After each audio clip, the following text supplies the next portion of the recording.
অনশন ভাঙার পরে অসুস্থ হয়ে পড়েছেন মমতা বালা ঠাকুর। তৃণমূল সাংসদ তথা মতুয়া মহাসংঘের সংঘাধিপতিকে নিয়ে যাওয়া হয়েছে হাসপাতালে।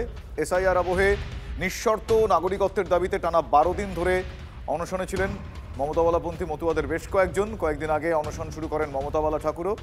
গতকাল অভিষেক বন্দ্যোপাধ্যায়ের সঙ্গে কথা বলার পর অনশনে ইতি টানেন তৃণমূল সাংসদ, কিন্তু তারপর তিনি অসুস্থ হয়ে পড়েন, তাকে হাসপাতালে নিয়ে যাওয়া হয়েছে। গোসাই পাগল সাধু ভক্তরা আজকে আসবে, তারা এসে এটাকে তুলবে।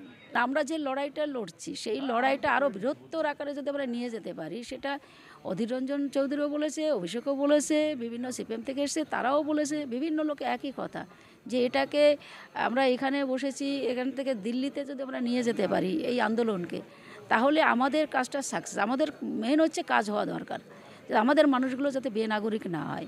তো আজকে সেইটিকে নিয়ে আমাদের লড়াই, এবং বিভিন্ন সময় এটা সবাই এসে বলেছে, সেটাকে নিয়ে সব সিদ্ধান্ত হয়েছে। সিদ্ধান্তর পরে অল ইন্ডিয়া মতুয়া মহাসংঘ আজকে সেটা কার্যকরী করার চেষ্টা করে।